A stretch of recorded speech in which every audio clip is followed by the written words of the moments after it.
Right. So believing that things will work out even when facing challenges, part of that is just understanding that there is always going to be challenges. Right. You will never have an easy life. Like, there's going to be great times in your life, but once you're in those great times, you better enjoy it, because what's coming? Another storm is coming. So Right. you have to be prepared for it, and that's where your faith and belief comes in. When those storms start to hit your life again, that you have the belief that it's going to get better, because it does, and it will. Right. And unfortunately, this is usually in the cycle where people start to commit suicide. Is during, once they come back to that storm, they're like, this is it. There's nothing that they can do. They're like, oh, I can't do it anymore. And then they end it in that storm, only to not realize is that that's just the cycle of life. Like, that's what we go through. Right. We go through a storm, we get out of a storm, then we're heading to the next storm. That's just how it is.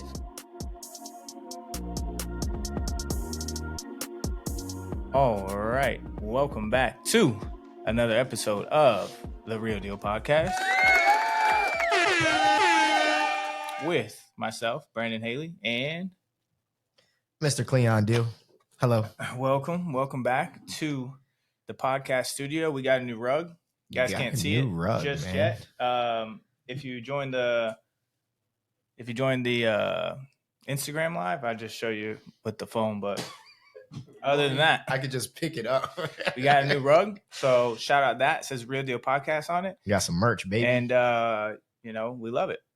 We appreciate you guys tuning in and donating all your time and money eventually. Yeah. So we can buy more rugs, you know? More rugs.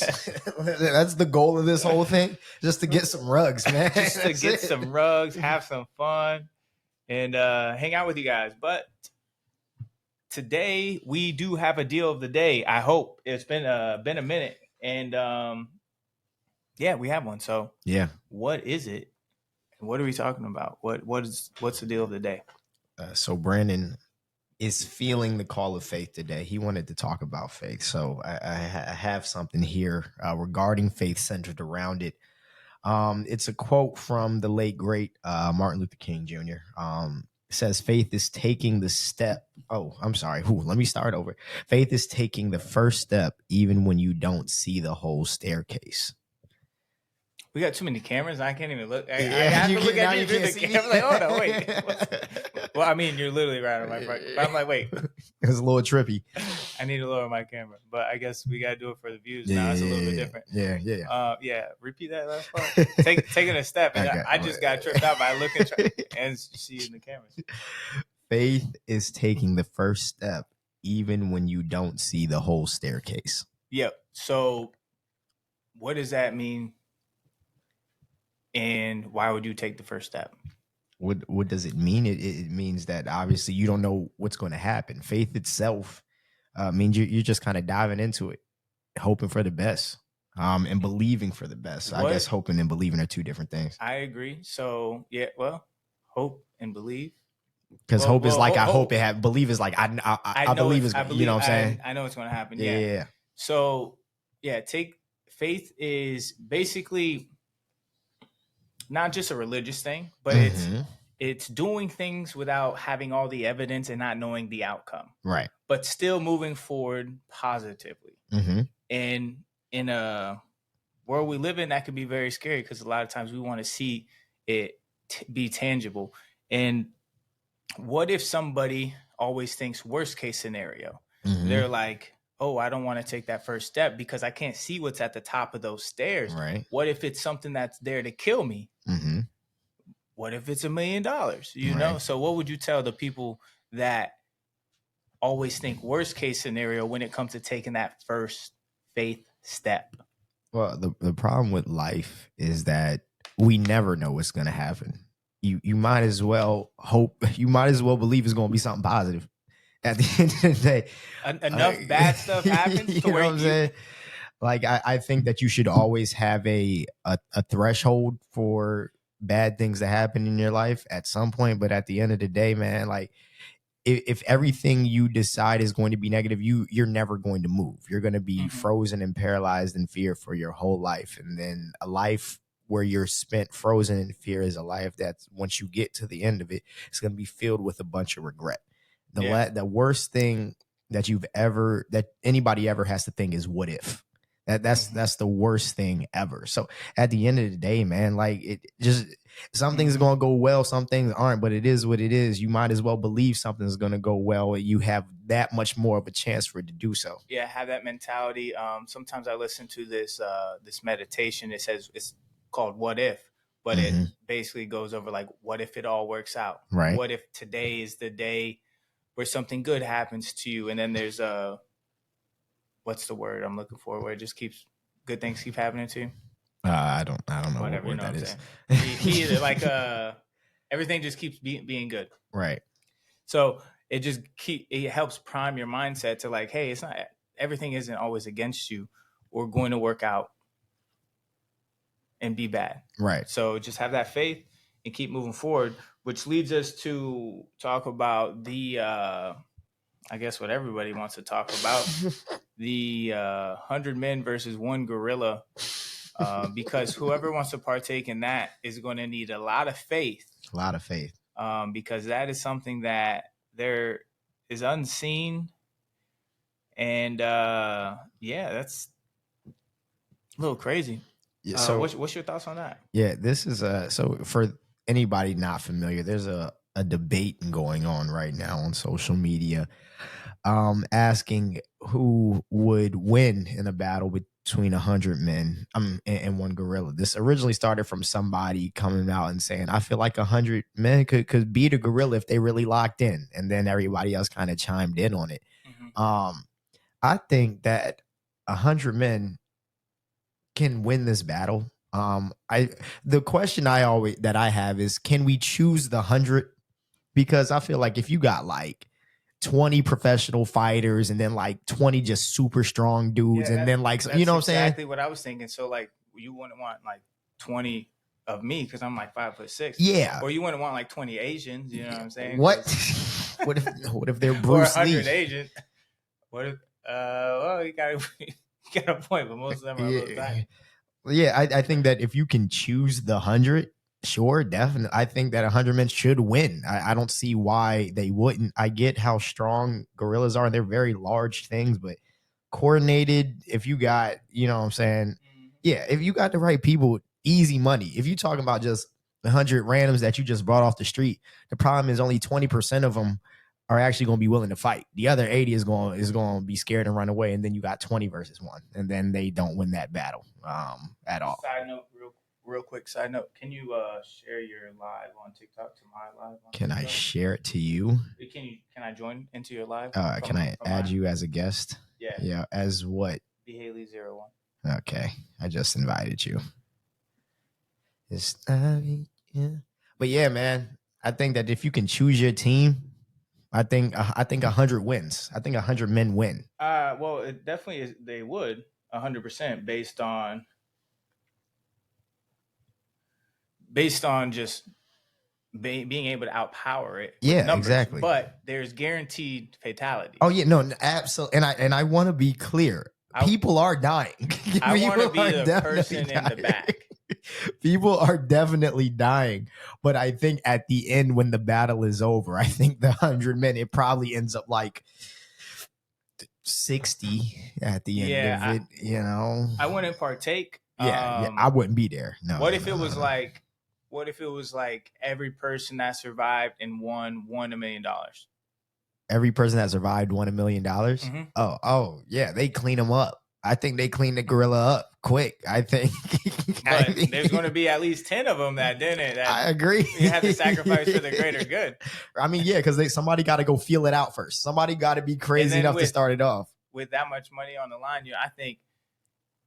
I think I would just run in and dive and then just play dead for the whole time and hope that they beat them. This is why it's people like you that aren't going to help get the job done. You're going to be in the way.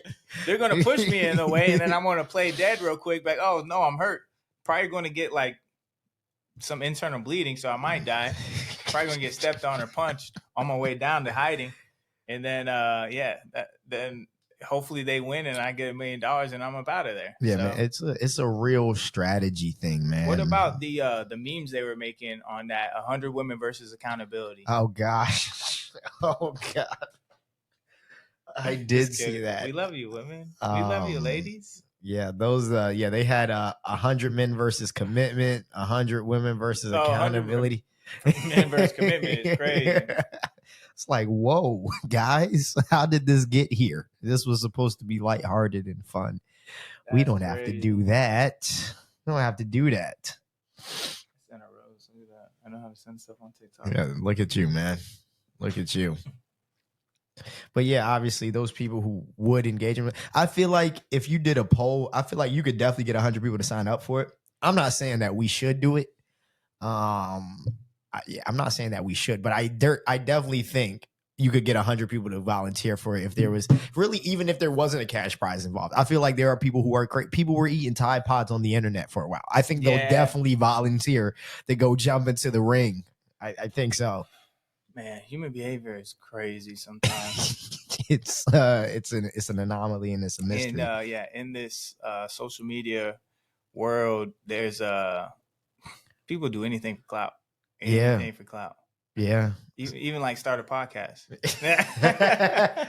Oh, that's crazy. Nah, we don't do it. We just do this to try and hang out and help as many people as possible. So we appreciate you guys when you like, comment, or share. No matter how much or how little you do it, we definitely appreciate it. Appreciate it all. We don't like study the analytics, but we do look at it. We don't obsess over the analytics and stuff because then it just, kind of demoralize you when something does good and something doesn't do good. But regardless of the fact, we're going to keep doing it. Yeah, man. And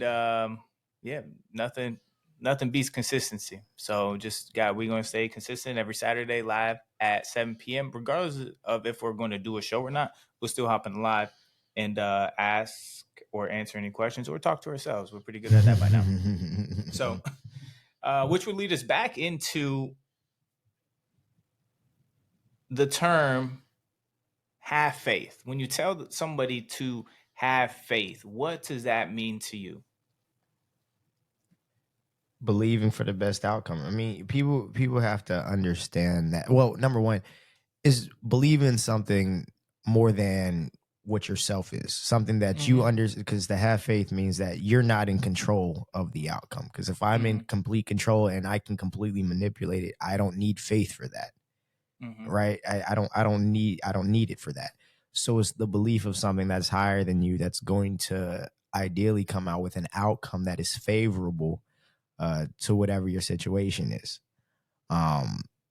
So yeah, that's kind of that's what does that mean to you?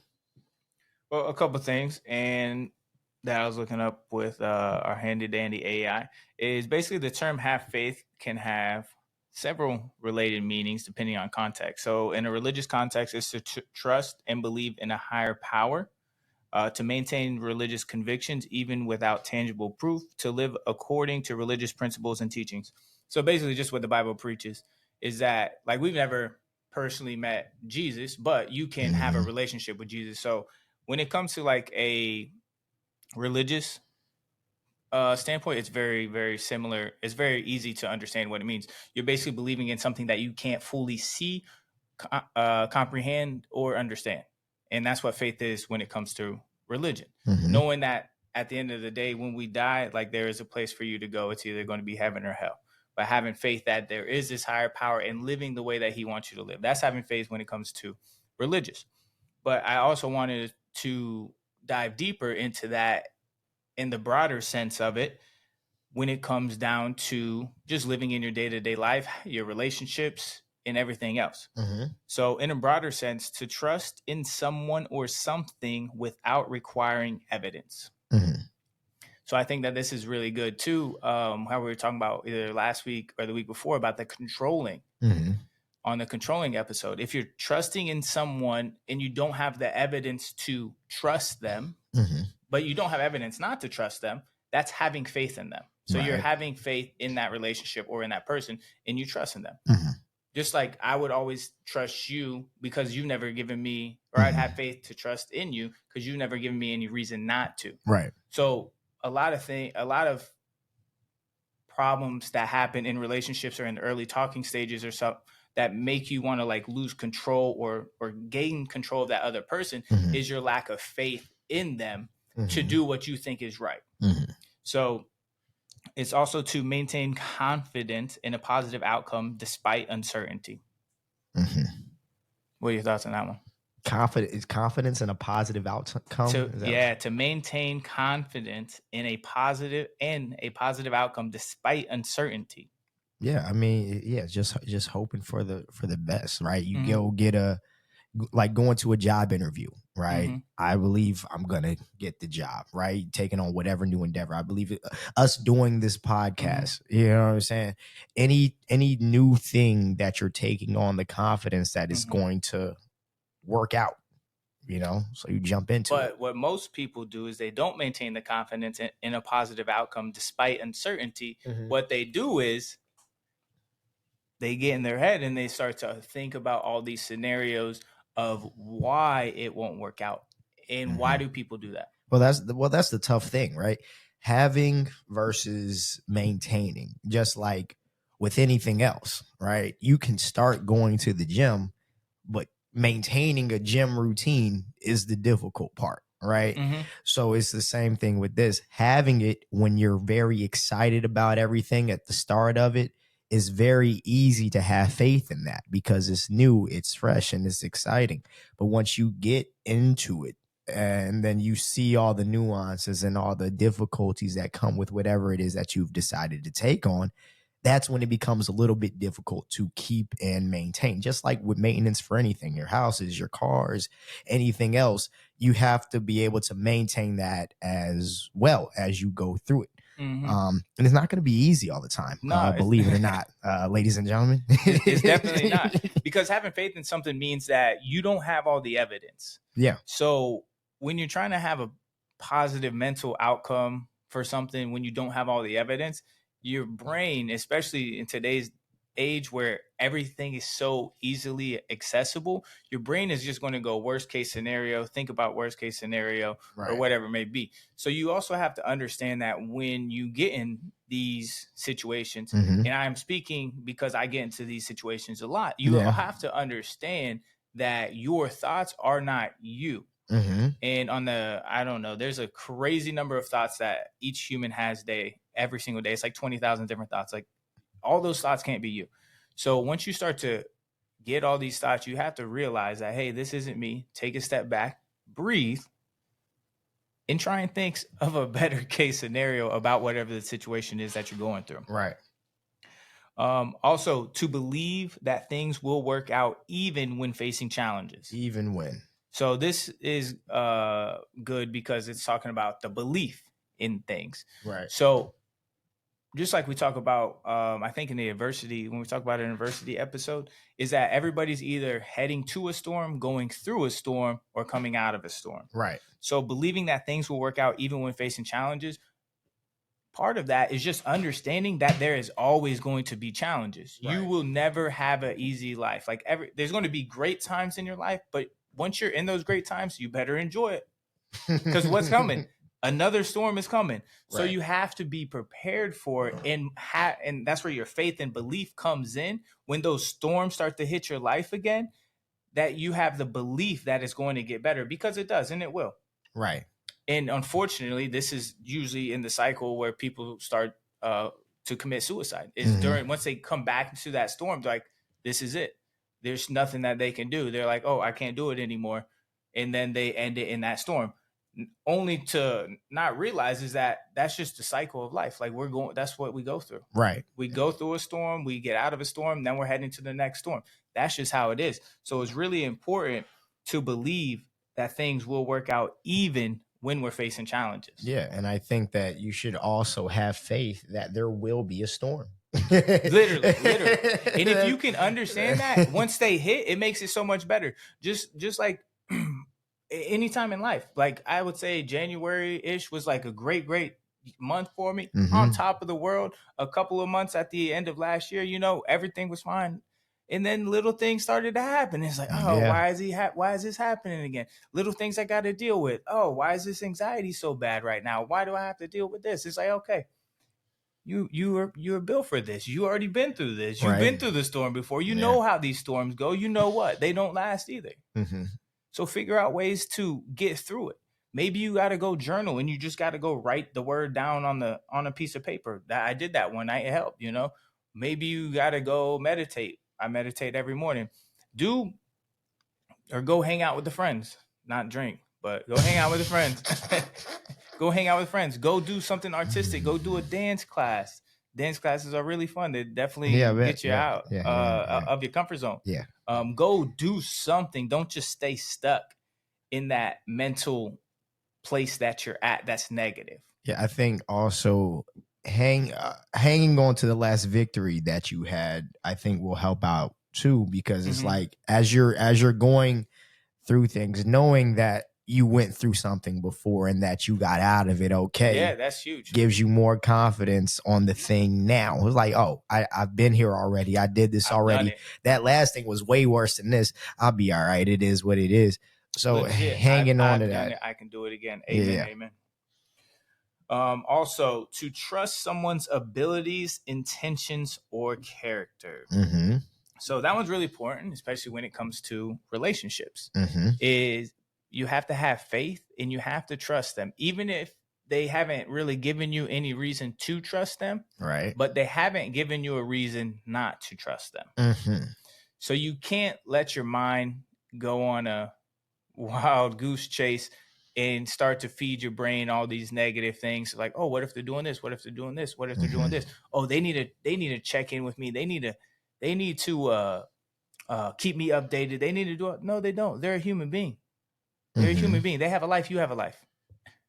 That's where having faith and trust comes in. Now, until they break that trust, right? Now we're having a different conversation. Yeah, now if you're trying to still be in that, now you need to check in with me. I need to be updated where you're at, what you're doing, all those kind of things. That's when they break it. But if you're in the beginning stages of it, you have to have enough self-control to let them be their own individual, right? And have faith that they're going to do things based on good intentions until they don't. If they don't, then that's when it's a different conversation. But you can't just assume based on your previous relationships and your previous toxic relationships that this one is going to be the same thing. Because then you're just going to destroy that relationship from the beginning, and it could have been something that could have been beautiful. Now, could have been the one. Now, if you do have a track record of picking bad partners, maybe you should have faith that this one might be bad too. I don't know. I'm just throwing that.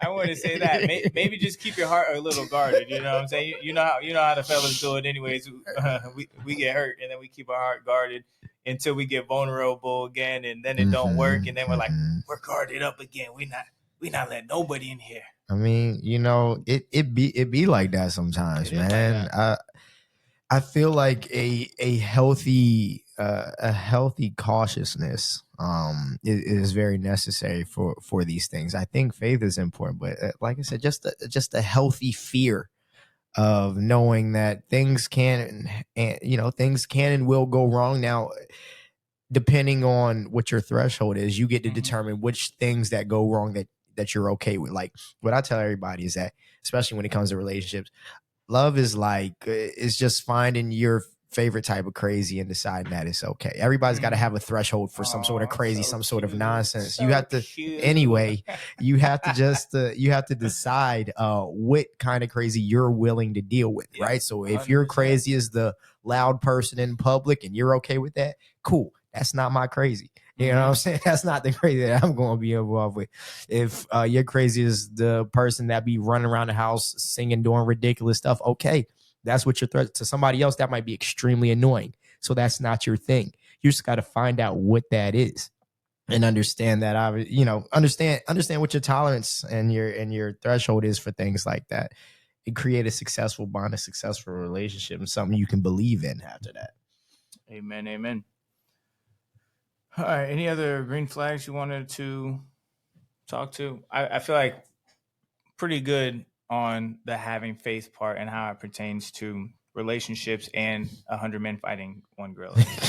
All right. But basically, to sum that part up, is having faith often implies perseverance through difficult circumstances while maintaining hope. It suggests an internal conviction that goes beyond what you can prove through logic or evidence alone. It's about trusting in possibilities that aren't yet visible, that you believe can materialize. Gotta have faith. In relationships, having faith might mean trusting your partner even during challenging times. In personal development, it could mean believing in your own capabilities even when facing self-doubt. Have faith in yourself. And that's all I got for have faith. Is there any other green flags that I know you wanted to talk about? Just having faith. That was something that was on my heart and mind.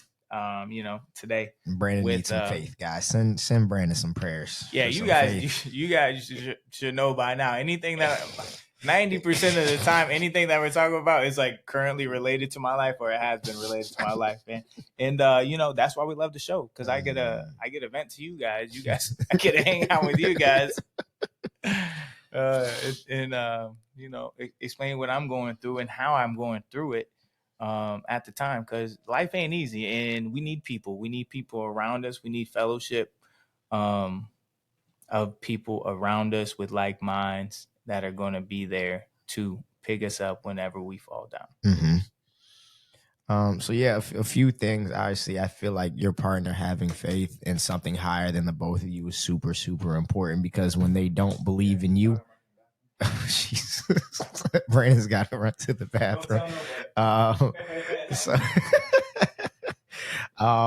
Yeah, it's important for your partner to have faith in something that's higher than the both of you, because when they can't believe in you, they should be able to believe in something else that you two are going to be able to work out. I think that's a very, very important part of the relationship, that when you two aren't seeing eye to eye and it becomes very tough to relate to each other, one thing that you two both have in common is that you have something that you both believe in, that you're going to get through whatever that tough time is. But yeah, so a few other green flags for people besides that. Active listening, partners attentively listening to each other. We talked about red flags and people kind of gaslighting and purposely miscommunicating. So I think that active listening is a super, super important thing, because you guys got to, every now and then in a relationship, you're going to miss each other. You're going to miss each other in what you're saying. You have to do your best to understand and hear what they're saying, communicating in the way that somebody's going to understand you, and hearing them in the way that they're communicating to you, because not all the time is what your partner says is what they mean, which is why you have to actively listen. It's a science, really, that you have to kind of break down, but it comes down to getting to know your partner. Especially for us, we in our histories, we've been involved with a girl or two. And when sometimes she'll say things and it's not always exactly what she's trying to say. And so you're trying to figure things out from there. So actively listening to how she's saying it might get you a little bit closer to the goal, so you guys are on the same page. Perfect example about this. Back in the days, we had Undecided Chateau. This was some years ago, where me and a couple of guys, we got an Airbnb out in Southeast DC. And we had some people come through, and we were trying to shoot like a podcast. Was our first attempt at podcasting there. And when was this? This was during COVID, actually. We got an Airbnb, number one, to go and record music out. And then we had like a little kickback. We invited a bunch of people we went to college with, had a dope time. The goal was that we was going to get some footage for like music videos and stuff like that. And then we was going to shoot like an episode of a podcast and have a discussion. Didn't go quite how we planned it, but we did get a few songs out of it. So it worked out. But basically we had a conversation that we were going around, and this young lady asked a question. She says, "How do you feel about Black love?" Now, if Malcolm and Jose, every time we bring this up, it gives them an aneurysm, because after about 30 minutes of trying to have this discussion and people trying to give feedback, we realized what she was trying to ask is, how do you all feel about interracial relationships? It took us 30 minutes to figure that out, and a bunch of people going back and forth and arguing about what we're trying to talk about and things like that, to the point where only thing she was asking was like, how do you feel about basically you guys dating outside of your race? And I'm like, well, why didn't you just say that? And a lot of times in your relationship, you're going to have the question of, if that's what you meant this whole time, why didn't you just say that? But that's why active listening is a green flag. Super, super important. It'll allow you to kind of get to that place just a little bit quicker. Brandon, how do you feel about active listening? How important do you feel something like that? Yeah, so I was active listening to figure out what we were talking about. There it is. As he ran to the bathroom, I was like, okay, active listening. Hold on one sec. Okay. Because I wanted to talk about something next after that kind of leads into it. Mm-hmm. So what? Active listening, why is it important? Why is it important? Why is it a green flag? Why is it important? Well, I think it's just important. If you really care about somebody, then you should be listening to the things that they tell you. Right. So that way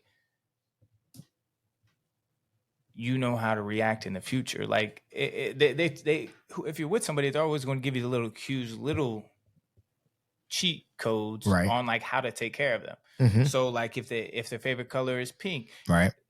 If they don't like cinnamon, it's like it's just little cues. Or if this is their favorite anime character, whatever it may be, you got to start picking up on those cues. So that way, when birthday or Christmas or something like that comes rolling around, you don't have to spend a whole bag to get them something that's meaningful. Right. And I think that's where a lot of guys, especially guys with money, they get lost in transition, think that they got to spend so much money, which I'll spend a decent amount of money, but it's also going to be things that are meaningful. Like, oh, you said you got anxiety. Oh, then I'm going to get like a gift that relates to that. I'm not going to tell you guys my secrets, but that's a little bit. There's a little bit of my secrets. Brandon's a thoughtful gift giver. So yeah, so that's what you have to do when it comes to active listening. In order to, basically, they're going to tell you how to treat them, how they want to be treated, and how you can take care of them. Simple as that. And it's super important early on in those stages, because they don't want to keep repeating themselves, telling the same thing over and over again. I'm sure you guys have been in a relationship where the girl, after you guys are dating, she's like, I done told you this 100 times. And it's like, did you really? Did you really? Maybe you're not listening. Maybe she did. Maybe you're just not listening. So just make sure that you guys are practicing active listening. So I did want to how that actually pertains into communication in relationships as well. So why is communication a green flag in relationships? Why is communication, man? That's the only thing we talk about. Communication has been a consistent theme of everything that we talk about pretty much every week. It somehow always goes back to that. It always goes back. So let me ask you this. What if it's a person who is 90% of the time great at communication, 10% of the time terrible at communication? How would you handle that relationship? You take it. They talk about in that I don't know if it was just the Tyler Perry movie, but that was the first time that I heard about it, where they talk about the 80-20 rule. When basically, you have that partner that's 80% of everything that you want. Now, then let's say on the side, you meet somebody who has that 20% that this person doesn't have. 20% looks real good when you're not getting it. And then you make the mistake of leaving that 80% to go get that 20%. And now you're missing everything else. So if somebody is great at communicating 90% of the time, that's a great percentage. I think that's much higher than most people are going to be. What if it's like 60-40?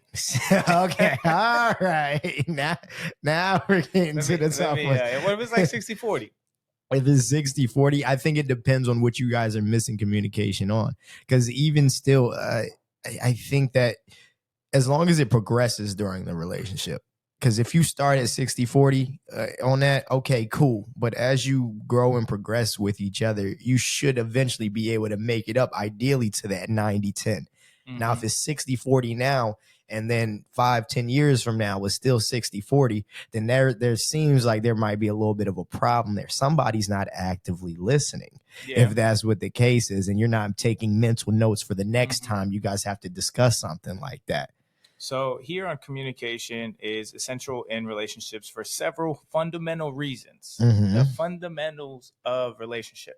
So these are the basics of the relationship fundamentals. It creates understanding. Clear communication helps partners understand each other's thoughts, feelings, needs, and perspectives, which is very important because we all have very, very different perspectives on life based on how we were brought up and raised. Right. So without understanding this, misinterpretations and assumptions can lead to unnecessary conflict. So it goes back to like having faith as well. So that's why it's important to communicate with your partner. Basically, you got to see the world how they see the world. And that's how you communicate. That's how communication works. You get them to understand how you see the world and vice versa. It also builds trust, which trust is an essential part of a relationship. Open and honest communication fosters trust. When people feel they can share openly and be heard without judgment, they feel safer in their relationship. So they can be more vulnerable. If at any time as I'm going over these, you got something to say, just jump in.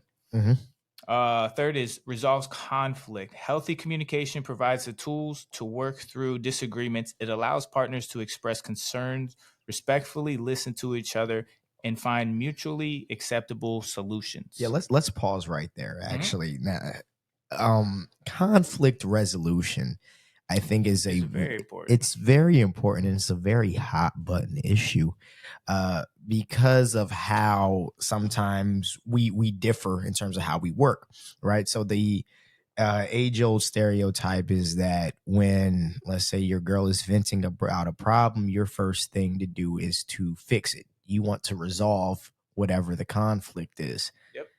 Well, she just wants to talk about it. And then now a conflict is created because you want to resolve the conflict while the other one just wants to express the difficulty with it. So having a healthy balance, I think, of knowing where and what that is at what times, maybe sometimes you need to ask the question, is this something that you'd like to have resolved, or is this something that you just want to talk about right now? So that way we're on the same page. So I think that, that's what all I had on that. Resolves conflict resolution is super important, especially for people in a relationship that don't really are like anti-conflict. They run away from the conflict. Oh yeah, something that like too. I do. Then you bottle everything up, and then it just makes it terrible. Yeah. Another reason why communication is so important is it deepens emotional intimacy. So sharing vulnerabilities, dreams, fears, and joys create stronger emotional bonds. This kind of sharing requires effective communication. Prevents resentment, which is definitely true. Right. When issues aren't communicated, they often fester into resentment. Regular communication helps address small issues before they become major problems. So this is why it's so important not to make your partner check in, but to want to check in with them and see how they're doing. So that way, these little things that might pop up, you're not going to keep holding on to them. And then at that point, you're creating resentment to them because they never told you this, and then this happened. Then you're like, all right, now we're fighting for no reason. So make sure you're always communicating with your partner, especially in those. Daryl, I see your question. I'll get there in a minute. I think it's a question. No, it's a comment. Oh, comment? Yeah. All right, we'll get there. Supports growth. Relationships evolve over time, and effective communication helps partners adapt to changes, whether they're external circumstance or internal personal growth. 100%. Validates feelings, being heard and understood, a basic human need. Good communication provides this validation and makes people feel valued in a relationship, especially if your love language is words of affirmation. All right. And then, Daryl said, body language is huge with passive communication. I know my lady is feeling certain ways without saying anything with her body language. This is a fundamental learning and street smart skills too. Yeah, 100% body language. I forget what book I was reading. They were saying body language is a high percentage of communication on how somebody. It was actually in that in the book. Never Split the Difference, which is a book about negotiation. It was like 78% body language, 7% tonality, or What? Hold on. Your tonality on how you say something. Yeah. And then it was the actual words. So yeah, it was something like that. But body language was definitely a high percentage. And then it was tonality. And then it was whatever I just said after that. Yeah. The actual words. Yeah. Yeah. The words. You know what I'm saying? Yeah. So the actual words. But yeah, what's your take on body language in relationship? I think body language is one of those things that is super important to be able to read. Now I'm a person where and I'm trying to get better at this, admittedly, but like if you walk around moping around because you waiting for me to ask you what's wrong, bro, I have not yet developed a threshold for patience for things like that. But I'm trying to get there, because for me, if there's a problem, I'd like you to say it. But body language, the way that somebody acts, and the way that your partner is moving, I think it is important to understand exactly what that means, so that way you have a better idea of what they're feeling, even during conversation, their body language during conversation. You can tell when people are comfortable or uncomfortable. A lot of guys, when you be trying to run up on girls up in the streets and you be trying to talk to them, their body language will tell you if they're feeling you or not. Oh, yeah, because you see it all the time where the girl is clearly uninterested in that conversation. Oh, those are the funniest and things. they're still talking. I done seen one last night. So I'm coming down the stairs. These guys that had a table on the first floor, and then there's two girls that at the end of the night that were walking out. You know what I'm talking about? The one who knows. Who knows? Oh yeah. Right. That we had talked to briefly. Yeah. So these guys are like trying to holler at them, and she's like, or the guy's like, hey, why don't y'all come with us to the section? She's like, I already seen you talking to multiple women tonight. And she just walked out the door, bro. I'm just right behind. I'm just laughing at it the whole time. Besides story, then I thought that was hilarious. That's funny. Yeah, What's your take on body language in a relationship? Yeah, you better have good body language, or you're not gonna be in a relationship for very much longer. What you mean? What's good body language? What's that mean? Yeah, what does that mean? You said it. Good body. Oh, mean like positive body language. Like it can't always be like negative. Mm-hmm. I hate a Debbie Downer, like a person that's super negative all the time. Like, nah, I can't deal with that. If you're going through a season in your life, just like we talk about, if you're going through a season in your life to where everything, you're overwhelmed and everything, you feels like it's crashing in, then yeah, I understand. I'm gonna be here and empathize with you. But if it's always like that, like every day we come home, oh, this sucks. It's like, I hate this person at work. They did it. Like, whoa, come on, man. Don't give me that negativity. Yeah. Don't be walking around with your shoulders slouched all the time, man. Yeah, not all the time. I mean, I understand there's going to be seasons that we go through where you're going to need to be there and empathize with your partner. But other than that, yeah, body language is super important in relationships.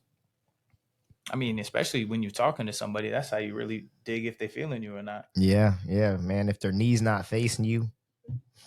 What up? What up, my Virgo homie? Oh gosh, who is that? I went live on my actual IG too. Oh, look at you. Yeah, I never did that before. So, but if you guys want better audio, it's on the YouTube. On the YouTube. Go to Real Deal Combos. Click the YouTube link. Go to YouTube, and then you guys can actually get like the better audio. Or you guys just have the crappy audio over there. Up to you. But go to YouTube. Yeah, I think that's it. What else we got? You tell me, what are the other green? You were going through a bunch of different things. What else you have? I just wanted to talk about those ones, just whatever we got to, and I feel like that was pretty good. Okay. Yeah. So to wrap things up here, we talk about having faith and having communication. And Daryl's had a question. Yeah. All right. So before we go in there, we'll answer this question. Sometimes you can say things your body says otherwise. Simple. Someone is depressed or worst case feeling worse and suicidal, but they say they're fine. How do you deal? That's a good question. Yeah, that's a good question. Right.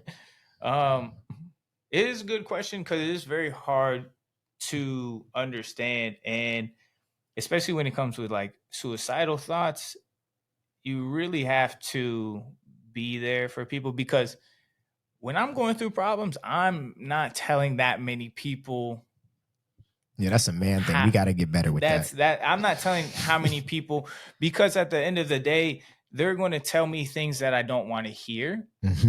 And I don't want to consistently hear things that I don't want to hear from those people. So then I cut them off and I don't want to talk to anybody. And I'm very much of as much of an extrovert that you guys see me as and think I am. I'm very, very introverted and I like to be on my own.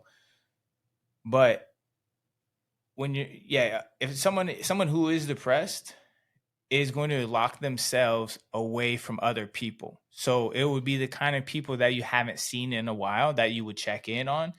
They're not going to reach out to you, but you haven't seen them in a while, so you want to check in on them. Those are the ones that are going to be that fall in that category, that maybe worst case get a little suicidal, have suicidal thoughts, which I think it's normal too. I think that everyone has had those before. It's just about acting on them. So definitely don't act on them. If you think you're going to act on them, then that's when you got to seek help. What's the number? I don't know. Logic made a song. It's like a 911, but it's maybe 111, 411, 511. One of those. Just dial one of those. I have no idea what it is. Maybe I'll find it. But it's typically going to be those people where you don't hear from a lot of, and they kind of just isolate themselves. And when you see them, they're going to be really, really happy, because that's just a front that people put on. And I mean, I know I've done it before, being like super depressed or anxious. It's like, all right, time to look like this, hey, instead of just I'm depressed. And also the problem with society too is like when people are sad, other people don't want to be around them. So that's a lose-lose for that person. So it takes a good friend to actually reach out and figure out what's going on with them, making sure that they're okay, letting them know that you're there for them, and all of that. I think that when it comes to something like this, there's a certain gentleness that you have to have with people who you can blatantly tell are going through things, but won't tell you that they're going through things. It's one of those things to where you want to get something out of them so they can talk about it, but you don't want to push too hard because it gets really easy for people in a state like that to shut down. So really what I do a lot of the time, if I can tell somebody having some problems, I'll ask them what's wrong and they'll say nothing. I'm like, all right, well, whenever you want to talk about it, I'm here. Then next time I run to them, hey, how you doing? Okay. Are you really good? You sure? All right, cool. Whenever you're ready to talk about it, I'll be here for you. You know what I'm saying? And it's just kind of that little constant checkup. And then at some point they might give you a little bit. Okay, cool. I'll try not to dive in too deep, too fast. We'll talk about it surface level. Okay, cool. Then maybe the next time we have a conversation, they give you a little bit more. It's just being able to just be there and present with them so they're comfortable enough to get that out, especially when you can tell, like you said, their words and their feelings aren't 100% matching up. So like I said, I think you just have to be a little bit gentle with them, be present with them, and they'll give you more and more as it goes, but you have to be patient. You can't get aggravated with them. You know what I'm saying? Sometimes it's just giving your time and attention. And that could really help. But at the end of the day, you can't control what other people do, so you can't ever put that burden on you. If something like that does happen, you can just try and be an ear for that person. But for somebody that is going through something that deep, they're usually not going to tell you. They're usually not going to tell you right away. You got to kind of pry it out of them after a little bit of time, and it's usually going to be that the people who are happy, but then the people that go and hide for weeks at a time or whatever it may be, and you're like, oh, I haven't seen this person. This person usually goes here at this day, and they haven't been here in the last couple of times. That's where the depression is kicking in them. That's when you want to reach out to them. Hey, I'm here if you need an ear. Sometimes that's all people need, because when you're going through something like that, you don't want to reach out. You don't think you can reach out. You don't know who you can reach out to, and then it's just an endless cycle. And then you just think you're too lonely, and then boom, bad stuff happens. All right. Yeah, all right. I feel you there. I didn't think it was about you. All right, but to end things off, today we switched it up. I don't know. We just wanted to talk about some random stuff that was on our heart, and then going to some green flags. We've been talking about some red flags. So talk about some positive things in relationships. But I think one of the most important things that has been on my heart over the past couple of days is just having faith. Not only having faith in in God and Jesus to help me live the life that they set out for me to live. Having faith in doing the work of things where, I don't see the outcome of it, but I have a belief that it's going to turn out good, even though it's ground, everything that I'm been saying I'm working on, I'm still working on.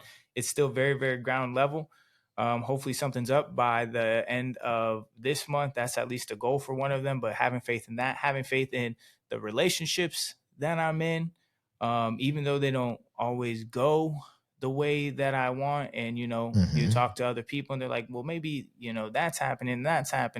And then you let your mind wander. So it's having faith in the relationships that you're in, trusting the people that are around you. Trust people until they prove that they're untrustworthy. That's all you got to do. Let people be people. You can't control the people. Have faith in yourself. Most importantly, working on these projects, sometimes I feel like I have too much to do where I don't do anything.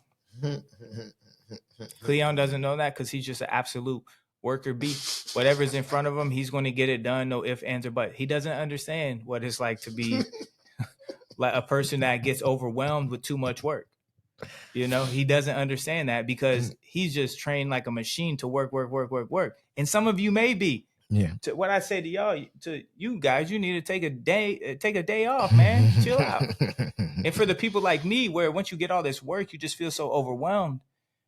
Have somebody hold you accountable with the work that you did in that day. It doesn't have to be a lot. It just has to be a little bit. But have somebody that you report to at the end of each night that holds you accountable to get progress in your goals. All right. What's your final thoughts, Cleon? So final thoughts on faith is believing something higher than yourself is extremely important because it gives you, I don't want to say an out, but an out. At the end of the day, once you believe in something that's higher than you, it's out of your hands. It is up to you, obviously, to do the work, but the outcome is no longer up to you. So it's a sense of relief for most people, obviously not the control freaks. And obviously you got to work on that yourself. But believing that things will work out, that's how I live my life on a daily basis. People ask me a lot of things about the thing because like Brandon said, I'm handling a lot of things on a daily basis. My day starts when I wake up and it doesn't end until I go to sleep. I don't have a lot of time for extras.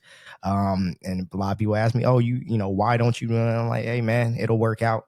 It is what it is. I'm like, oh, you're not scared something's going to happen? I'm like, maybe something might happen. But at the end of the day, I don't live my life in a room of fear. I live it in a place of faith. Because that's just how I was taught, and one of the better and most effective teachings that I was able to grow in. It allows me to understand that these things are not up to me. How well these things go are not up to me. I can only put everything I have into it, and whatever happens after that is what happens. Like I've been saying since college in 2013 or 2014, it is what it is because it can't be what is not. That's amen, just amen. It is what it is because it can't be what it's not. And that's just what it is at the end of the day. So whatever ends up is whatever is going to end up. But at the end of the day, as long as I know that I did everything in my power to make those things work, cool. I go to bed at night and I sleep well sometimes. That's all I got. All right. Appreciate you guys tuning in to another episode of the Real Deal Podcast. And we'll see you next week. Remember, comment, like, share. Help us get these views up. We growing slowly, but we'll grow a lot faster with the help of all of you. So Absolutely. We appreciate you guys. Keep sharing it. Give us feedback, anything that you guys want us to talk about or you want to talk about with us, you want to come on the show, let us know. We'll figure something out, man. We appreciate you guys. Love you guys. And we'll see you next week.